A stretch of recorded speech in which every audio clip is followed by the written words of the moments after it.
ಈ ಕಾಂಗ್ರೆಸ್ನಲ್ಲಿ ಈ ರೀತಿಯ ಅಂತಃಕಲಹಗಳು ಹೆಚ್ಚಾಗ್ತಾ ಇರೋದಂತೂ ಸತ್ಯ. ಆದ್ರೆ ವರಿಷ್ಠರು ಕೆಲವು ಕಾಂಗ್ರೆಸ್ ನಾಯಕರು ಮಾಧ್ಯಮಗಳ ಮೇಲೆ ಗೂಬೆ ಕೂರಿಸುವಂತ ಕೆಲಸವನ್ನ ಮಾಡ್ತಾರೆ. ಮಾಧ್ಯಮಗಳಲ್ಲಿ ಆತುರ, ಮಾಧ್ಯಮಗಳಲ್ಲಿ ಟೆನ್ಷನ್. ಮಾಧ್ಯಮಗಳಿಗೆ ಯಾವ ಆತುರವೂ ಇಲ್ಲ, ಯಾವ ಟೆನ್ಷನ್ ಇಲ್ಲ. ನೀವೇನ್ ಮಾಡ್ತೀರೋ ಅದನ್ನು ತೋರಿಸ್ತೀವಿ. ಈಗ ಇಷ್ಟೆಲ್ಲ ಜನ ಓಡಾಡ್ತಾ ಇದ್ದಾರೆ, ಇಷ್ಟೆಲ್ಲ ಸೆನ್ಸೇಷನ್ ಕ್ರಿಯೇಟ್ ಆಗ್ತಾ ಇದೆ. ಯಾವ ಕಾರಣಕ್ಕಾಗ್ತಾ ಇದೆ? ಆ ಪವರ್ ಶೇರಿಂಗ್ ನ ಮಾತೇ ಇಲ್ಲ ಅಂತಾದ್ರೆ ಇಬ್ರು ಕೂಡ್ರಪ್ಪ ಒಂದ್ ಕಡೆ, ನೇರ ಮಾತಾಡಿ ನೇರವಾಗಿ ಹೇಳಿಬಿಡಿ, ನಮ್ಮಲ್ಲಿ ಈ ರೀತಿ ಚರ್ಚೆನೇ ಇಲ್ಲ, ಸಿದ್ದರಾಮಯ್ಯ ಅವರು ಮುಂದುವರಿತಾರೆ. ಸಿದ್ದರಾಮಯ್ಯ ಅವರು ಹೇಳಿ, ಡಿ.ಕೆ. ಶಿವಕುಮಾರ್ ಅವರು ಪದೇ ಈ ವಿಚಾರಗಳಿಗೆ ಮಾತಾಡೋದು ಸೂಕ್ತ ಅಲ್ಲ, ಅವರು ನಮ್ಮ ನಾಯಕರು, ಅವರು ಮಾತಾಡೋದು ಇಲ್ಲ, ನಾನೇ ಮುಖ್ಯಮಂತ್ರಿಯಾಗಿ ಮುಂದುವರಿತೀನಿ, ಇದಕ್ಕೆ ಡಿ.ಕೆ. ಶಿವಕುಮಾರ್ ಸಹಕಾರನೂ ಇದೆ ಅಂತ ನೀವೆಲ್ಲರೂ ಒಟ್ಟಿಗೆ ಒಂದ್ ಕಡೆ ಸೇರಿ ಅನೌನ್ಸ್ ಮಾಡಿಬಿಡಿ. ಇದ್ರ ಮಾತೇ ಬರಲ್ಲ. ಆದ್ರೆ ಅದಾಗಲ್ಲ. ಅವ್ರ ಬಣ ಆ ಕಡೆ ಹೋದ್ರಂತೆ, ಇವ್ರ ಬಣ ಈ ಕಡೆ ಹೋದ್ರಂತೆ, ಅವ್ರು ದೆಹಲಿಗೆ ಹೋದ್ರಂತೆ, ಅವ್ರ ಜೊತೆ ಸಿಎಂ ಸಿದ್ದರಾಮಯ್ಯ ಅವರು ಮಾತಾಡಿದ್ರಂತೆ. ಇದೆಲ್ಲ ಯಾಕೆ ಬೇಕಾಗಿದ್ರೆ? ಇದು ಮಾಧ್ಯಮಗಳ ಸೃಷ್ಟಿನ?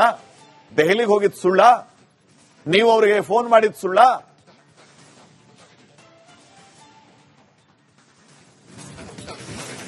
ಮತ್ತಷ್ಟು ಅಪ್ಡೇಟ್ಸ್ ಅನ್ನ ಕೊಡ್ತಾರೆ ಪ್ರತಿನಿಧಿ ಅಭಿಷೇಕ್. ಈಗ ದೆಹಲಿಯಿಂದಲೇ ನೇರ ಸಂಪರ್ಕದಲ್ಲಿದ್ದಾರೆ. ದೆಹಲಿಗೆ ಈ ಎಲ್ಲಾ ನಾಯಕರು ಹೋಗಿದ್ರು ಅನ್ನೋದಕ್ಕೆ ನಮ್ಮ ಪ್ರತಿನಿಧಿ ಅಭಿಷೇಕ್ ಕೂಡ ಸಾಕ್ಷಿ. ಯಾಕಂದ್ರೆ ಅವರು ವರದಿ ಮಾಡಿದ್ದಾರೆ, ಯಾರ್ಯಾರು ಬಂದಿದ್ರು ಅನ್ನೋದು ಅವ್ರಿಗೆ ಗೊತ್ತಿದೆ.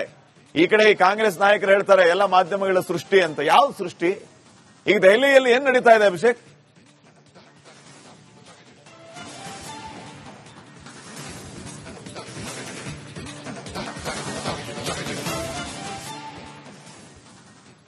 ಪಾಟೀಲ್, ಮೊದಲನೇದಾಗಿ ರಣದೀಪ್ ಸಿಂಗ್ ಸುರ್ಜೇವಾಲಾ ಅವರು ತಮ್ಮ ಪಕ್ಷದ ಶಾಸಕರು ಸಚಿವರನ್ನ ಹಿಡಿತದಲ್ಲಿ ಹಿಡ್ಕೊಂಡಿಲ್ದೇ ಇರೋಂತ ಕಾರಣದಿಂದಾಗಿ ಮಾಧ್ಯಮಗಳ ಮುಂದೆ ಬಂದು ಅವ್ರು ಮಾತಾಡ್ತಾ ಇರುವಂತದ್ದು. ಒಂದು ಬ್ರೀಫ್ ಟೈಮ್ ಲೈನ್ಗೆ ನಾವು ಹೋಗಬೇಕಾಗುತ್ತೆ. ನವೆಂಬರ್ ಕ್ರಾಂತಿಯ ಬಗ್ಗೆ ಮಾತನಾಡಿದೆ ಆರಂಭದಲ್ಲಿ KN ರಾಜಣ್ಣರವರು. ಮಾತನಾಡಿದ ನಂತರ ಅವರನ್ನ ಸಂಪುಟದಿಂದ ಕೈ ಬಿಡಲಾಯಿತು, ಸಚಿವ ಮಂಡಲದಿಂದ ಕೈ ಬಿಡಲಾಯಿತು.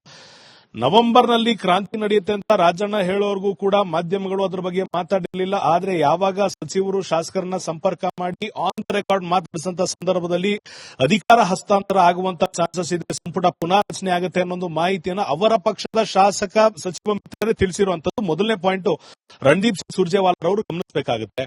ಇದಾದ ನಂತರ ನೇರವಾಗಿ ಡಿ.ಕೆ. ಶಿವಕುಮಾರನ್ನ ಬೆಂಬಲಿಸುವಂತ ಒಕ್ಕಲಿಗ ಸಮುದಾಯದ 7 ರಿಂದ 8 ಜನ ಶಾಸಕರು ನೇರವಾಗಿ ದಿಲ್ಲಿಗೆ ಬರ್ತಾರೆ, ಮಲ್ಲಿಕಾರ್ಜುನ ಖರ್ಗೆ ಅವರನ್ನ ಭೇಟಿಯಾಗ್ತಾರೆ. ಇದಾದ ನಂತರ ಸಂಪುಟ ಪುನಾರಚನೆ ಹಾಗೂ ನಾಯಕತ್ವ ಬದಲಾವಣೆಯ ಬಗ್ಗೆ ಮಾತನಾಡ್ತಾರೆ. ಇಕ್ಬಾಲ್ ಹುಸೇನ್ ಅವರು ನಮ್ಮ ಸಂಸ್ಥೆಯ ಜೊತೆ ಮಾತನಾಡಿದಂತ ಸಂದರ್ಭದಲ್ಲಿ ನೇರವಾಗಿ ಹೇಳಿದ್ದಾರೆ, ಡಿ.ಕೆ. ಶಿವಕುಮಾರನ್ನ ಸಿಎಂ ಮಾಡಿ ಅಂತ ಕೇಳೋದಕ್ಕೆ ಹೋಗ್ತಾ ಇದೀವಿ ಅಂತ.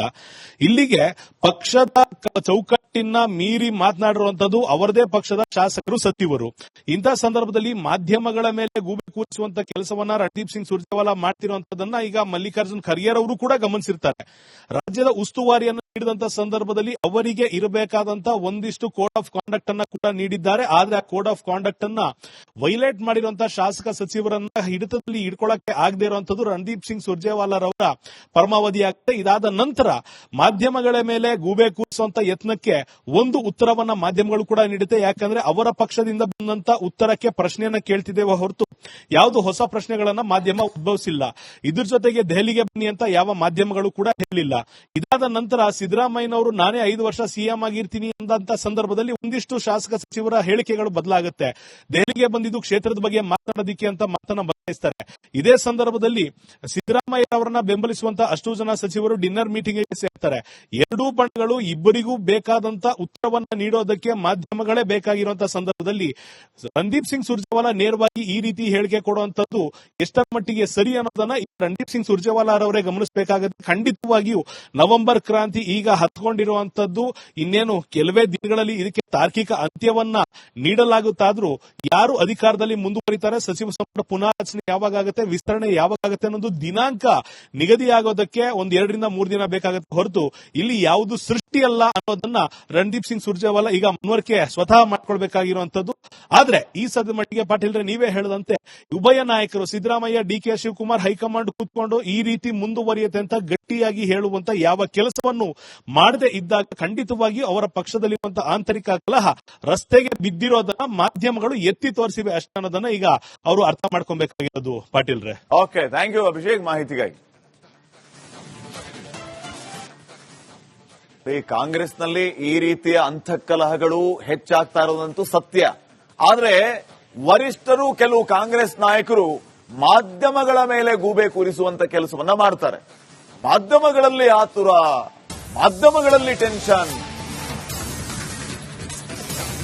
ಮಾಧ್ಯಮಗಳಿಗೆ ಯಾವ ಆತುರವೂ ಇಲ್ಲ, ಯಾವ ಟೆನ್ಷನ್ ಇಲ್ಲ.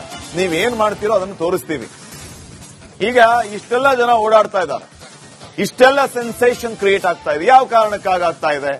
ಆ ಪವರ್ ಶೇರಿಂಗ್ ನ ಮಾತೇ ಇಲ್ಲ ಅಂತಾದ್ರೆ ಇಬ್ರು ಕೂಡ್ರಪ್ಪ ಒಂದ್ ಕಡೆ, ನೇರ ಮಾತಾಡಿ ನೇರವಾಗಿ ಹೇಳ್ಬಿಡಿ, ನಮ್ಮಲ್ಲಿ ಈ ರೀತಿ ಚರ್ಚೆನೇ ಇಲ್ಲ, ಸಿದ್ದರಾಮಯ್ಯ ಅವರು ಮುಂದುವರಿತಾರೆ. ಸಿದ್ದರಾಮಯ್ಯ ಅವರು ಹೇಳಿ, ಡಿ.ಕೆ. ಶಿವಕುಮಾರ್ ಅವರು ಪದೇ ಈ ವಿಚಾರಗಳಿಗೆ ಮಾತಾಡೋದು ಸೂಕ್ತ ಅಲ್ಲ, ಅವರು ನಮ್ಮ ನಾಯಕರು, ಅವರು ಮಾತಾಡೋದು ಇಲ್ಲ, ನಾನೇ ಮುಖ್ಯಮಂತ್ರಿಯಾಗಿ ಮುಂದುವರಿತೀನಿ, ಇದಕ್ಕೆ ಡಿ.ಕೆ. ಶಿವಕುಮಾರ್ ಸಹಕಾರನೂ ಇದೆ ಅಂತ ನೀವೆಲ್ಲರೂ ಒಟ್ಟಿಗೆ ಒಂದ್ ಕಡೆ ಸೇರಿ ಅನೌನ್ಸ್ ಮಾಡಿಬಿಡಿ. ಇದ್ರ ಮಾತೇ ಬರಲ್ಲ. ಆದ್ರೆ ಅದಾಗಲ್ಲ. ಅವ್ರ ಬಣ ಆ ಕಡೆ ಹೋದ್ರಂತೆ, ಇವ್ರ ಬಣ ಈ ಕಡೆ ಹೋದ್ರಂತೆ, ಅವ್ರು ದೆಹಲಿಗೆ ಹೋದ್ರಂತೆ, ಅವ್ರ ಜೊತೆ ಸಿಎಂ ಸಿದ್ದರಾಮಯ್ಯ ಅವರು ಮಾತಾಡಿದ್ರಂತೆ. ಇದೆಲ್ಲ ಯಾಕೆ ಬೇಕಾಗಿದ್ರೆ? ಇದು ಮಾಧ್ಯಮಗಳ ಸೃಷ್ಟಿನ?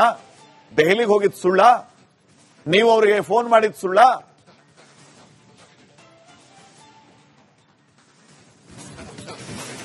ಮತ್ತಷ್ಟು ಅಪ್ಡೇಟ್ಸ್ ಅನ್ನ ಕೊಡ್ತಾರೆ ಪ್ರತಿನಿಧಿ ಅಭಿಷೇಕ್. ಈಗ ದೆಹಲಿಯಿಂದಲೇ ನೇರ ಸಂಪರ್ಕದಲ್ಲಿದ್ದಾರೆ. ದೆಹಲಿಗೆ ಈ ಎಲ್ಲಾ ನಾಯಕರು ಹೋಗಿದ್ರು ಅನ್ನೋದಕ್ಕೆ ನಮ್ಮ ಪ್ರತಿನಿಧಿ ಅಭಿಷೇಕ್ ಕೂಡ ಸಾಕ್ಷಿ. ಯಾಕಂದ್ರೆ ಅವರು ವರದಿ ಮಾಡಿದ್ದಾರೆ, ಯಾರ್ಯಾರು ಬಂದಿದ್ರು ಅನ್ನೋದು ಅವ್ರಿಗೆ ಗೊತ್ತಿದೆ. ಈ ಕಡೆ ಈ ಕಾಂಗ್ರೆಸ್ ನಾಯಕರು ಹೇಳ್ತಾರೆ ಎಲ್ಲ ಮಾಧ್ಯಮಗಳ ಸೃಷ್ಟಿ ಅಂತ. ಯಾವ ಸೃಷ್ಟಿ?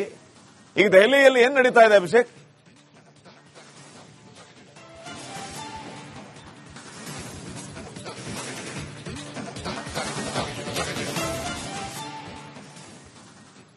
ಪಾಟೀಲ್ರೆ, ಮೊದಲನೇದಾಗಿ ರಣದೀಪ್ ಸಿಂಗ್ ಸುರ್ಜೇವಾಲಾ ಅವರು ತಮ್ಮ ಪಕ್ಷದ ಶಾಸಕರು ಸಚಿವರನ್ನ ಹಿಡಿತದಲ್ಲಿ ಹಿಡ್ಕೊಂಡಿಲ್ದಿರಂತ ಕಾರಣದಿಂದಾಗಿ ಮಾಧ್ಯಮಗಳ ಮುಂದೆ ಬಂದು ಅವ್ರು ಮಾತಾಡ್ತಾ ಇರುವಂತದ್ದು. ಒಂದು ಬ್ರೀಫ್ ಟೈಮ್ ಲೈನ್ಗೆ ನಾವು ಹೋಗಬೇಕಾಗುತ್ತೆ. ನವೆಂಬರ್ ಕ್ರಾಂತಿಯ ಬಗ್ಗೆ ಮಾತನಾಡಿದೆ ಆರಂಭದಲ್ಲಿ KN ರಾಜಣ್ಣರವರು. ಮಾತನಾಡಿದ ನಂತರ ಅವರನ್ನ ಸಂಪುಟದಿಂದ ಕೈ ಬಿಡಲಾಯಿತು, ಸಚಿವ ಮಂಡಳಿಯಿಂದ ಕೈ ಬಿಡಲಾಯಿತು.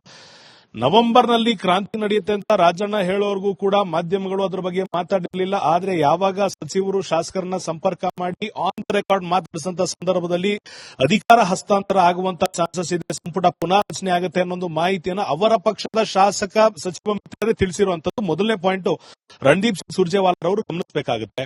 ಇದಾದ ನಂತರ ನೇರವಾಗಿ ಡಿ.ಕೆ. ಶಿವಕುಮಾರನ್ನ ಬೆಂಬಲಿಸುವಂತ ಒಕ್ಕಲಿಗ ಸಮುದಾಯದ 7 ರಿಂದ 8 ಜನ ಶಾಸಕರು ನೇರವಾಗಿ ದಿಲ್ಲಿಗೆ ಬರ್ತಾರೆ, ಮಲ್ಲಿಕಾರ್ಜುನ ಖರ್ಗೆ ಅವರನ್ನ ಭೇಟಿಯಾಗ್ತಾರೆ. ಇದಾದ ನಂತರ ಸಂಪುಟ ಪುನಾರಚನೆ ಹಾಗೂ ನಾಯಕತ್ವ ಬದಲಾವಣೆಯ ಬಗ್ಗೆ ಮಾತನಾಡ್ತಾರೆ. ಇಕ್ಬಾಲ್ ಹುಸೇನ್ ಅವರು ನಮ್ಮ ಸಂಸ್ಥೆಯ ಜೊತೆ ಮಾತಾಡಿದಂತ ಸಂದರ್ಭದಲ್ಲಿ ನೇರವಾಗಿ ಹೇಳಿದ್ದಾರೆ, ಡಿ.ಕೆ. ಶಿವಕುಮಾರನ್ನ ಸಿಎಂ ಮಾಡಿ ಅಂತ ಕೇಳೋದಕ್ಕೆ ಹೋಗ್ತಾ ಇದೀವಿ ಅಂತ.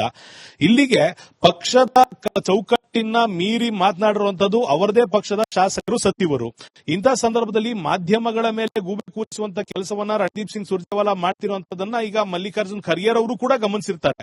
ರಾಜ್ಯದ ಉಸ್ತುವಾರಿಯನ್ನು ನೀಡಿದಂತ ಸಂದರ್ಭದಲ್ಲಿ ಅವರಿಗೆ ಇರಬೇಕಾದಂತ ಒಂದಿಷ್ಟು ಕೋಡ್ ಆಫ್ ಕಾಂಡಕ್ಟ್ ಅನ್ನ ಕೂಡ ನೀಡಿದ್ದಾರೆ. ಆದ್ರೆ ಆ ಕೋಡ್ ಆಫ್ ಕಾಂಡಕ್ಟ್ ಅನ್ನ ವೈಲೇಟ್ ಮಾಡಿರುವಂತಹ ಶಾಸಕ ಸಚಿವರನ್ನ ಹಿಡಿತದಲ್ಲಿ ಇಟ್ಕೊಳ್ಳಕ್ಕೆ ಆಗದೆ ಇರುವಂತದ್ದು ರಣದೀಪ್ ಸಿಂಗ್ ಸುರ್ಜೇವಾಲಾ ಅವರ ಪರಮಾವಧಿಯಾಗಿದೆ. ಇದಾದ ನಂತರ ಮಾಧ್ಯಮಗಳ ಮೇಲೆ ಗೂಬೆ ಕೂರಿಸುವಂತ ಯತ್ನಕ್ಕೆ ಒಂದು ಉತ್ತರವನ್ನ ಮಾಧ್ಯಮಗಳು ಕೂಡ ನೀಡುತ್ತೆ. ಯಾಕಂದ್ರೆ ಅವರ ಪಕ್ಷದಿಂದ ಬಂದಂತ ಉತ್ತರಕ್ಕೆ ಪ್ರಶ್ನೆಯನ್ನ ಕೇಳ್ತಿದ್ದೇವೆ ಹೊರತು ಯಾವುದು ಹೊಸ ಪ್ರಶ್ನೆಗಳನ್ನ ಮಾಧ್ಯಮ ಉದ್ಭವಿಸಿಲ್ಲ.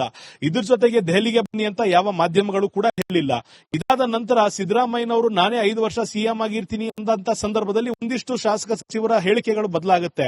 ದೆಹಲಿಗೆ ಬಂದಿದ್ದು ಕ್ಷೇತ್ರದ ಬಗ್ಗೆ ಮಾತನಾಡೋದಿಕ್ಕೆ ಅಂತ ಮಾತನ್ನ ಬದಲಾಯಿಸ್ತಾರೆ. ಇದೇ ಸಂದರ್ಭದಲ್ಲಿ ಸಿದ್ದರಾಮಯ್ಯ ಅವರನ್ನ ಬೆಂಬಲಿಸುವಂತ ಅಷ್ಟು ಜನ ಸಚಿವರು ಡಿನ್ನರ್ ಮೀಟಿಂಗ್ ಸೇರ್ತಾರೆ. ಎರಡೂ ಬಣಗಳು ಇಬ್ಬರಿಗೂ ಬೇಕಾದಂತ ಉತ್ತರವನ್ನ ನೀಡೋದಕ್ಕೆ ಮಾಧ್ಯಮಗಳೇ ಬೇಕಾಗಿರುವಂತಹ ಸಂದರ್ಭದಲ್ಲಿ ರಣದೀಪ್ ಸಿಂಗ್ ಸುರ್ಜೇವಾಲಾ ನೇರವಾಗಿ ಈ ರೀತಿ ಹೇಳಿಕೆ ಕೊಡುವಂತದ್ದು ಎಷ್ಟರ ಮಟ್ಟಿಗೆ ಸರಿ ಅನ್ನೋದನ್ನ ರಣದೀಪ್ ಸಿಂಗ್ ಸುರ್ಜೇವಾಲಾ ಅವರೇ ಗಮನಿಸಬೇಕಾಗುತ್ತೆ. ಖಂಡಿತವಾಗಿಯೂ ನವೆಂಬರ್ ಕ್ರಾಂತಿ ಈಗ ಹತ್ಕೊಂಡಿರುವಂತದ್ದು ಇನ್ನೇನು ಕೆಲವೇ ದಿನಗಳಲ್ಲಿ ಇದಕ್ಕೆ ತಾರ್ಕಿಕ ಅಂತ್ಯವನ್ನ ನೀಡಲಾಗುತ್ತಾದ್ರೂ ಯಾರು ಅಧಿಕಾರದಲ್ಲಿ ಮುಂದುವರಿತಾರೆ, ಸಚಿವ ಸಂಪುಟ ಪುನಾರಚನೆ ಯಾವಾಗ ಆಗುತ್ತೆ, ವಿಸ್ತರಣೆ ಯಾವಾಗ ಆಗುತ್ತೆ ಅನ್ನೋದು ದಿನಾಂಕ ನಿಗದಿಯಾಗೋದಕ್ಕೆ 1-2 ರಿಂದ 3 ದಿನ ಬೇಕಾಗುತ್ತೆ ಹೊರತು ಇಲ್ಲಿ ಯಾವುದು ಸೃಷ್ಟಿಯಲ್ಲ ಅನ್ನೋದನ್ನ ರಣದೀಪ್ ಸಿಂಗ್ ಸುರ್ಜೇವಾಲಾ ಈಗ ಮನವರಿಕೆ ಸ್ವತಃ ಮಾಡ್ಕೊಳ್ಬೇಕಾಗಿರುವಂತದ್ದು. ಆದ್ರೆ ಈ ಸದ್ಯ ಮಟ್ಟಿಗೆ ಪಾಟೀಲ್ರೆ ನೀವೇ ಹೇಳದಂತೆ ಉಭಯ ನಾಯಕರು ಸಿದ್ದರಾಮಯ್ಯ, ಡಿ.ಕೆ. ಶಿವಕುಮಾರ್ ಹೈಕಮಾಂಡ್ ಕೂತ್ಕೊಂಡು ಈ ರೀತಿ ಮುಂದುವರಿಯುತ್ತೆ ಅಂತ ಗಟ್ಟಿಯಾಗಿ ಹೇಳುವಂತ ಯಾವ ಕೆಲಸವನ್ನು ಮಾಡದೆ ಇದ್ದಾಗ ಖಂಡಿತವಾಗಿಯೂ ಅವರ ಪಕ್ಷದಲ್ಲಿರುವಂತಹ ಆಂತರಿಕ ಕಲಹ ರಸ್ತೆಗೆ ಬಿದ್ದಿರೋದನ್ನ ಮಾಧ್ಯಮಗಳು ಎತ್ತಿ ತೋರಿಸಿವೆ ಅಷ್ಟೇ ಅನ್ನೋದನ್ನ ಈಗ ಅವರು ಅರ್ಥ ಮಾಡ್ಕೊಬೇಕಾಗಿರೋದು ಪಾಟೀಲ್ರೆ. ಓಕೆ, ಥ್ಯಾಂಕ್ ಯು ಅಭಿಷೇಕ್ ಮಾಹಿತಿಗಾಗಿ.